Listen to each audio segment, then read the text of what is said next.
Bonjour et bienvenue dans cette vidéo on va dire un petit peu fun, des setups que je me suis pris dernièrement, des mains improbables chez Villa et douloureux, à stack perdu à chaque fois, donc on va voir, on va analyser les maps, voir si c'était évitable, je vais vous donner le thinking process que j'ai eu et n'hésitez pas à me dire en commentaire si j'aurais pu en éviter. Les setups, ça arrive, c'est pas grave, faut se rappeler que en général le play du joueur en face, il se retrouve avec une main qui a rien à faire là et il va perdre de l'argent sur le long terme. On perd une carte à ce moment-là, mais voilà, c'est pas très grave. Euh, les mains vont être en NL10, donc vidéo précédente j'avais fait un shot en NL20. J'avais réussi à monter un petit peu, mais mon shot a raté, et là j'ai eu un petit bad run, qui fait que je suis à nouveau resté dans NL10, donc je referai des vidéos NL10 je pense semaine prochaine, peut-être NL20 on sait jamais si ça se passe vraiment bien, mais voilà, je vais prendre le temps de remonter ma bankroll tranquillement pour retenter un shot. Et sur ce, on attaque avec la première main, donc paire de roi. J'ai laissé le HUD pour voir un petit peu les infos qu'on a sur le villa que j'ai en face. Ici j'open, il me 3 bêtes, je le 4 bêtes et il call. Quand il me call, le 4 bêtes, alors évidemment, cette main-là, elle est un peu moins évidente comme setup. Il peut avoir des paires d'as, mais il va aussi avoir pas mal de as-dame, as-valet, as-10 suité aussi qui peuvent call, des valets-valets, des dames-dames. Et contre ce genre de main, on a un flop qui est vraiment ultra intéressant. Il n'est pas KV max. Donc, je décide de ces bêtes à un tiers. L'idée, c'est de pouvoir faire tapis à la turn sur la plupart des cartes, sauf un as évidemment, parce qu'il va y avoir beaucoup d'as roi aussi qui va call. Il me call, le 10 qui sort, on suit le plan, on fait tapis, et là, il call, et il avait la paire d'as évidemment, donc il a gagné le coup. Je pense que je value quand même tout ce qui est valet-valet, dame-dame qui vont pas fold, et j'ai plus de combos que je peux value que ce combo-là, donc voilà. Je pense que c'est assez top. C'est pas le pire, on va avoir des bien pires après, mais voilà, je pense que, alors, surtout avec son stack, pour moi il devait faire tapis pré-flop avec sa paire d'as. Il l'a pas fait, bon il nous a quand même déstacké au final, donc je pense que de toute façon c'était inévitable, j'allais perdre mon stack contre celui-là, mais voilà, on peut pas faire grand chose à ça. Deuxième main, As-Valet, off, j'open, je suis call par la small blind et par la big blind, on est en 3-way. On a un flop qui est vraiment génial. Je décide de check.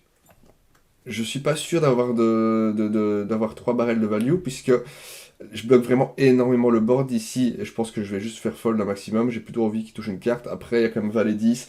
Il peut y avoir des tirages comme des rois dames, des 8 et 9 qui pourraient call. Donc j'aurais pu ces bêtes éventuellement. Je suis pas sûr que le check c'était la meilleure line, mais souvent je me suis dit, voilà, je bloque trop le flop, je vais checker. Le 8 qui sort, il bet assez cher, il check, je décide de pas raise, de call gentiment. Pareil, je pense que ici je peux raise face à lui. Et le 8 qui sort, qui fait rentrer le full. Et là il donk, enfin non il donk pas, il mise directement tapis.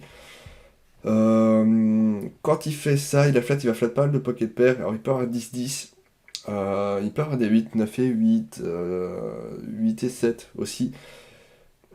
Et également d'autres valets avec lesquels je vais split. Donc la seule main qui me bat, c'est le carré de 8. Et je pense pas qu'ici je puisse fold en ayant deuxième nuts en fait. J'ai la seconde nuts.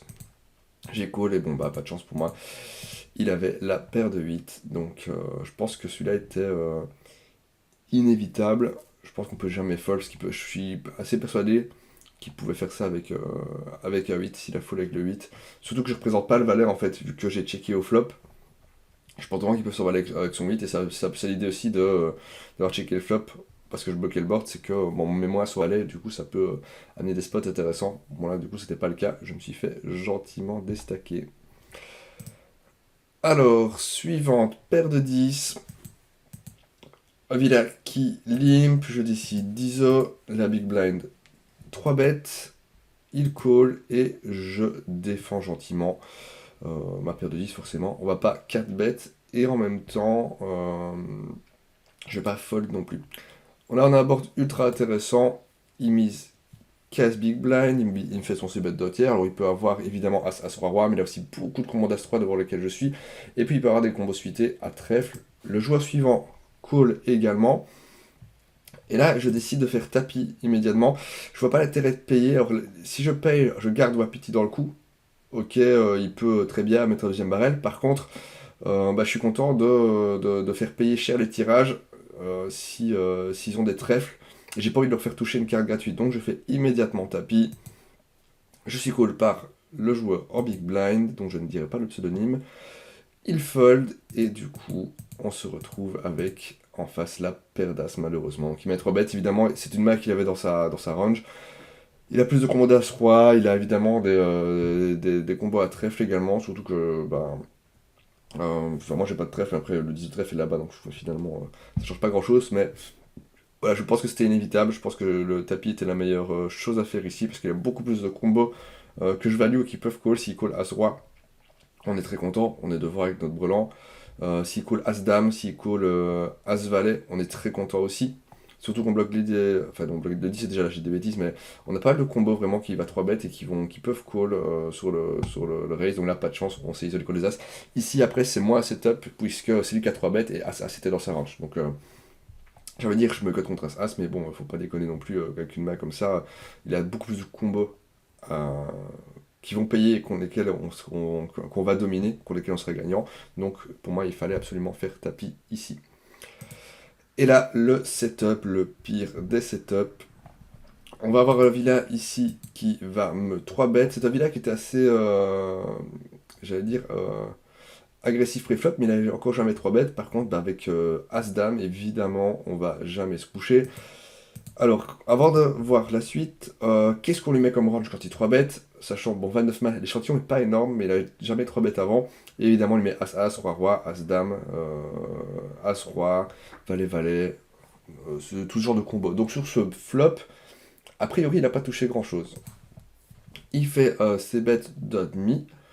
Évidemment, je vais pas coucher ma main, je vais gentiment call, je réalise mon équité.